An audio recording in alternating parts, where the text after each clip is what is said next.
स्वागत है। आज हम नील डोनाल्ड वॉल्श की एक काफी चर्चित किताब कॉन्वर्सेशंस विद गॉड बुक 1 के कुछ हिस्सों पर बात कर रहे हैं। ये किताब एक तरह के संवाद के रूप में है जहां लेखक ने जिंदगी से जुड़े कुछ बहुत ही बुनियादी लेकिन गहरे सवाल पूछे हैं। जैसे सवाल कि आखिर मेरी जिंदगी सही रास्ते पर कब आएगी, रिश्तों में सच्ची खुशी कैसे मिल सकती है, क्या पैसा कभी काफी होगा, कर्म का असल मतलब क्या है, क्या पुनर्जन्म सच में होता है, सेक्स को लेकर क्या नजरिया होना चाहिए, और शायद सबसे बड़ा सवाल, क्या ईश्वर है भी। तो आज हम कोशिश करेंगे कि इस किताब के जो मुख्य विचार हैं उनको समझें। ये वास्तविकता कैसे बनती है, हमारी पहचान क्या है, और एक सार्थक जीवन क्या हो सकता है इस किताब के हिसाब से। चलिए जरा गहराई में उतरते हैं इन विचारों की। किताब की शुरुआत ही एक बड़े आइडिया से होती है कि ये जो ब्रह्मांड है ये कुछ नियमों पर चलता है और हम मतलब इंसान ईश्वर के साथ मिलकर अपनी सच्चाई, अपनी रियलिटी खुद बनाते हैं। स्रोत कहता है कि ईश्वर का वादा है कि हम जो भी मांगेंगे वो मिलेगा, और हमारा काम है कि ये मांगने की जो प्रक्रिया है ना उसे ठीक से समझें। ये सुनने में तो काफी इंटरेस्टिंग लगता है ना? हाँ, हाँ, बिल्कुल। और इसी प्रक्रिया को समझने के लिए स्रोत एक बुनियादी कॉन्सेप्ट सामने रखता है। वो है थ्री फोल्ड बीइंग का। मतलब थ्री फोल्ड बीइंग यानी हम सिर्फ ये शरीर नहीं है, हम असल में शरीर, मन और आत्मा का एक मेल है। स्रोत इनको जैसे भौतिक, अभौतिक और पराभौतिक भी कहता है, मतलब फिजिकल, नॉन फिजिकल और मेटाफिजिकल। और देखिए, बात को और साफ करने के लिए स्रोत ये भी दिखाता है कि ये जो तीन हिस्सों वाला मॉडल है ये सिर्फ इंसानों के लिए नहीं है, ये कई अलग अलग जगहों पे दिखता है। जैसे धर्मशास्त्रों में पिता, पुत्र, पवित्र आत्मा की बात होती है, या साइकोलॉजी में ले लें तो कॉन्शियस, सबकॉन्शियस, सुपर कॉन्शियस मन। और तो और समय को भी तो हम ऐसे ही देखते हैं, भूत, वर्तमान, भविष्य। तो स्रोत शायद ये दिखाना चाह रहा है कि ये तीन का पैटर्न कोई नई चीज नहीं बल्कि एक यूनिवर्सल तरीका है अस्तित्व को समझने का। अच्छा, तो ये तीन पहलू, शरीर, मन, आत्मा, जिन्हें स्रोत आगे जाकर विचार, शब्द और कर्म से भी जोड़ता है, ये मिलकर हमारे अनुभव कैसे बनाते हैं? मतलब ये क्रिएशन की प्रोसेस काम कैसे करती है इस किताब के अनुसार? देखिए, स्रोत के हिसाब से ये पूरी प्रक्रिया हमेशा विचार से शुरू होती है। एक आइडिया, एक कल्पना। दुनिया में आज जो कुछ भी मौजूद है वो पहले किसी न किसी के दिमाग में एक विचार के रूप में था। तो विचार वो क्रिएशन का पहला लेवल है। इसके बाद आता है शब्द। शब्द सिर्फ आवाज नहीं है, वो बोले गए विचार हैं। और स्रोत इन्हें ज्यादा पावरफुल मानता है, क्योंकि जब हम कुछ कहते हैं तो वो विचार एक एनर्जी बनकर यूनिवर्स में जाता है, जो चीजों को असलियत में बदलना शुरू करता है। ये हुआ दूसरा लेवल। अच्छा। और फिर आखिर में आता है कर्म, एक्शन। कर्म क्या है? वो चलते फिरते शब्द हैं। तो ये साइकिल बन गया, विचार, फिर शब्द और फिर कर्म। और इन तीनों का नतीजा होता है हमारा अनुभव, हमारी फीलिंग्स।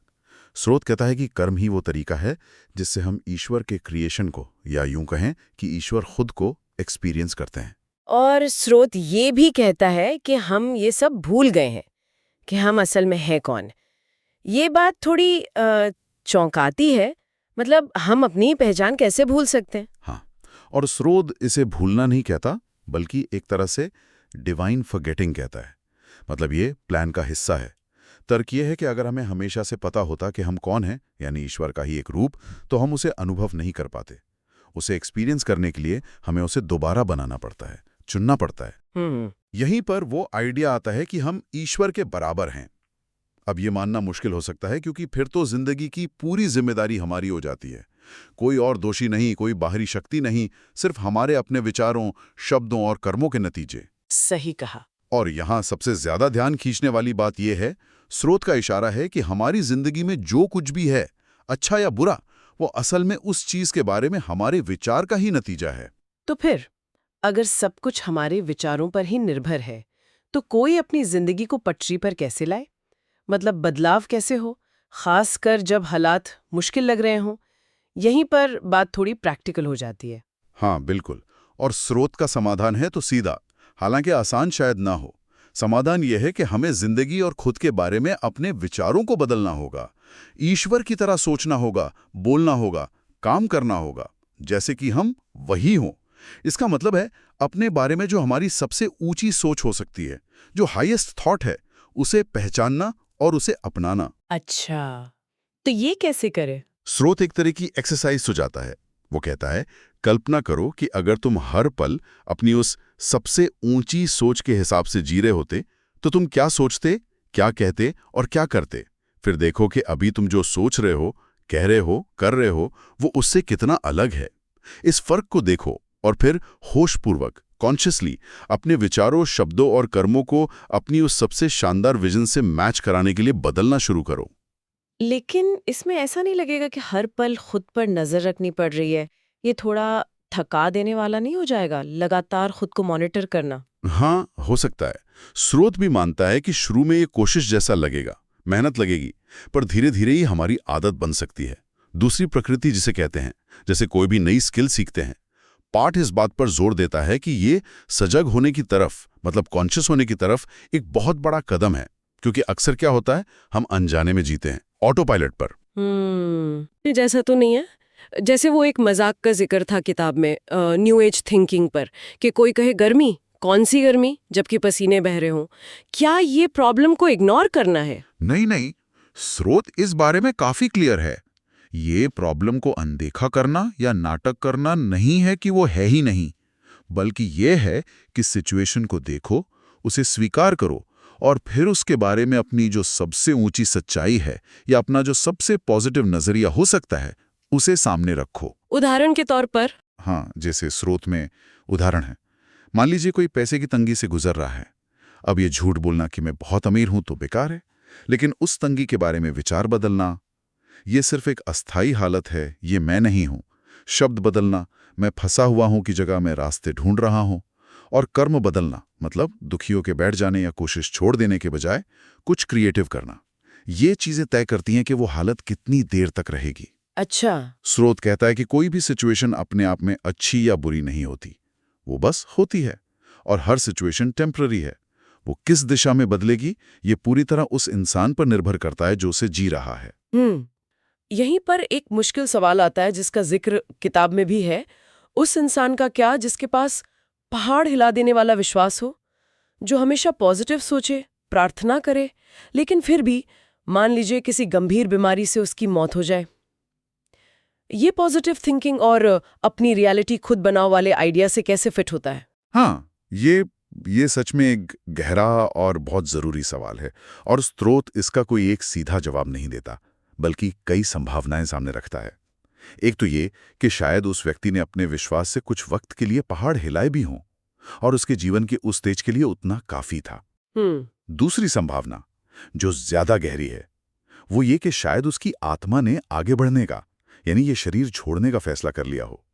भले ही उसके मन या शरीर ने यह बात मानी ना हो या दूसरों को बताई ना हो। स्रोत इशारा करता है कि हमारा समाज मौत को एक ट्रेजेडी या एक फेलियर की तरह देखता है, जबकि आत्मा के नजरिए से वो एक राहत हो सकती है, एक मुक्ति या विकास का अगला कदम। अच्छा। स्रोत के मुताबिक आत्मा का जो मेन मकसद है वो दुनियावी चीजें हासिल करना या दिमागी विकास नहीं है, बल्कि आत्मिक विकास है, सोल ग्रोथ। और कभी कभी ऐसा होता है कि मन, जिसे स्रोत ईगो भी कहता है, और शरीर, वो जीने की जिद करते हैं, मौत से लड़ते हैं, जबकि आत्मा जाने को तैयार होती है। स्रोत कहता है कि मौत का जो पल होता है वो अक्सर ये साफ कर देता है कि इस शरीर, मन, आत्मा की तिकड़ी में असल कंट्रोल किसके पास है। और ये हमें एक बहुत अहम सवाल पर ले आता है कि हम अपनी आत्मा की आवाज सुने कैसे, उसकी मर्जी जाने कैसे। हाँ, ये वाकई जरूरी सवाल है। तो स्रोत के हिसाब से आत्मा को सुनने का, उसे समझने का तरीका क्या है? पहला कदम, स्रोत कहता है, ये समझना है कि आत्मा चाहती क्या है, और फिर उस चाहत को जज करना बंद करना। स्रोत का कहना है कि हम अक्सर खुद को पूरी तरह जीने से रोकते हैं, खुलकर हंसने से, खुलकर रोने से, हर तरह की खुशी और यहाँ तक कि दुख को भी गहराई से महसूस करने से। हम फीलिंग्स पर अच्छा बुरा का लेबल लगा देते हैं, जबकि आत्मा स्रोत के अनुसार सबसे ऊंची अनुभूति चाहती है, हाईएस्ट फीलिंग। और वो सबसे ऊंची अनुभूति है प्रेम की। लेकिन ये सिर्फ रोमांटिक प्यार नहीं है, ये वो प्यार है जो सबके साथ एकता का अनुभव है, unity with all that is. सबके साथ एकता। हाँ, और स्रोत यहाँ एक बहुत खूबसूरत उपमा देता है। वो कहता है कि उत्तम प्रेम यानी परफेक्ट लव वो सभी भावनाओं का जोड़ है। ठीक वैसे ही जैसे सफेद रंग सभी रंगों का जोड़ होता है। अच्छा, जैसे प्रिज्म से रोशनी गुजरती है। बिल्कुल। हम सोचते हैं कि सफेद रंग में कोई रंग नहीं होता, पर असल में सफेद रोशनी में स्पेक्ट्रम के सारे रंग होते हैं। उसी तरह उत्तम प्रेम का अनुभव करने के लिए आत्मा को हर इंसानी भावना का अनुभव करना जरूरी है। सिर्फ खुशी, शांति, दया ही नहीं, बल्कि गुस्सा, जलन, डर, लालच, सब कुछ। सब कुछ? ये थोड़ा अजीब नहीं लगता? मतलब नकारात्मक भावनाएं भी? हाँ, क्योंकि आत्मा का मकसद है सब कुछ अनुभव करना, ताकि वो सब कुछ हो सके। ये विरोधाभासों के बिना मुमकिन नहीं है। जैसे हम ऊपर को बिना नीचे के नहीं समझ सकते, या अच्छे को बिना बुरे को जाने परिभाषित नहीं कर सकते। सही है। इसीलिए स्रोत कहता है कि आत्मा उसे भी आशीर्वाद देती है जिसे हम बुरा या नकारात्मक कहकर ठुकरा देते हैं, क्योंकि वो नकारात्मकता भी खुद का ही एक हिस्सा है जो सकारात्मकता को सामने आने के लिए जरूरी बैकग्राउंड देती है। आत्मा का काम निंदा करना नहीं है, उसका काम है हमें हमेशा महानता, अच्छाई और प्रेम चुनने के लिए प्रेरित करना, बिना उस चीज को कोसे जिसे हमने नहीं चुना। ये तो भावनाओं को देखने का बिल्कुल ही अलग नजरिया है। अच्छा, अब किताब में एक और विचार है जो शायद कुछ लोगों को चौंका सकता है या असहज कर सकता है। वो है ईश्वर बनने का चयन करना। स्रोत में इसका ठीक मतलब क्या है?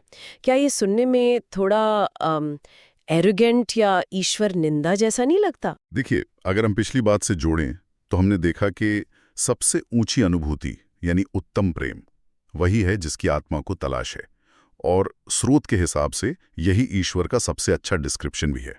तो हाँ, स्रोत के लॉजिक के हिसाब से हम सब कहीं ना कहीं ईश्वर बनने का ही प्रयास कर रहे हैं, या यूं कहें कि अपने ईश्वरत्व को, अपनी दिव्यता को अनुभव करने की कोशिश कर रहे हैं। पाठ का तर्क ये है कि ये सोचना कि हम बुनियादी तौर पर बुरे हैं या पापी हैं, जैसा कि कुछ धार्मिक मान्यताएं सिखाती हैं, ये समाज में ज्यादा आम हो गया है।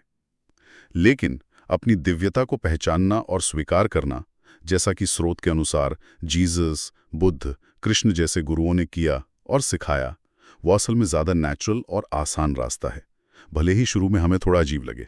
अच्छा। और अगर इसे हम और बड़ी पिक्चर में देखें तो पाठ कहता है कि हम पहले से ही वो सब कुछ हैं जो हम बनना चाहते हैं या जिसे हम ढूंढ रहे हैं। अच्छाई, दया, करुणा, समझ, शांति, आनंद, प्रकाश, क्षमा, धैर्य, शक्ति, साहस, ये सारे गुण ये कहीं बाहर से लाने नहीं हैं। मतलब स्रोत याद दिलाता है कि हमने अपनी जिंदगी के किसी न किसी पल में खुद को इन गुणों से भरपूर महसूस किया है, भले ही वो एक पल के लिए ही क्यों ना हो। तो इसका प्रैक्टिकल मतलब क्या हुआ? अगर हम पहले से ये सब हैं, तो फिर ये जीवन की इतनी भाग दौड़, ये सारी कोशिशें किस लिए? स्रोत के अनुसार इसका मतलब ये है कि असली चैलेंज इन गुणों को बनना नहीं है, क्योंकि हम वो हैं ही। असली चैलेंज है इसे मानना, इसे स्वीकार करना और फिर इसे अपनी जिंदगी में लगातार जाहिर करना। ये सिर्फ कुछ खास स्पिरिचुअल मोमेंट्स की बात नहीं है, बल्कि हर पल, हर सिचुएशन में ये याद रखना कि हमारी असलियत यही है। चैलेंज ये है कि हमारा बर्ताव हमारी समझ के साथ अलाइन हो जाए। तो इस सारी बातचीत को अगर समेटें तो मुख्य बातें क्या निकल कर आती हैं? हमने देखा कि ये स्रोत कहता है कि हम अपने विचारों, शब्दों और कर्मों से अपने रियलिटी बनाते हैं, ईश्वर के साथ एक तरह की पार्टनरशिप में। हमारी आत्मा हर तरह की इंसानी भावना को अनुभव करना चाहती है ताकि वो उत्तम प्रेम यानी ईश्वरत्व को जान सके और जी सके, और जानबूझकर कॉन्शियसली अपनी सबसे ऊंची सोच और विजन के हिसाब से जीना। यही वो रास्ता है जो हमें पूर्णता और संतुष्टि की ओर ले जा सकता है, ऐसा स्रोत का दावा है। बिल्कुल। और यहाँ एक आखिरी विचार है जिस पर शायद सुनने वाले सोचना चाहें, जो सीधे स्रोत से ही निकलता है। पाठ का दावा है कि हम पहले से ही वो सारे दिव्य गुण हैं जिन्हें हम बाहर खोजते रहते हैं। अच्छाई, शांति, आनंद, प्रकाश, प्रेम। हमने इन गुणों को अपनी जिंदगी के सबसे अच्छे पलों में महसूस भी किया है। हाँ। तो सवाल ये नहीं रह जाता कि हम इन गुणों को कैसे हासिल करें, बल्कि सवाल ये बनता है कि अगर हम इस बात को सच मान लें कि ये गुण कोई बाहरी लक्ष्य नहीं बल्कि हमारी अपनी ही अंदरूनी प्रकृति हैं, तो ये स्वीकृति, ये एहसास हमारे रोजमर्रा के अनुभवों को कैसे बदल सकता है, हमारी चुनौतियों से निपटने के तरीके को, हमारे रिश्तों को ये स्वीकृति कैसे बदल सकती है। इस पर सोचने के लिए यकीनन बहुत कुछ है।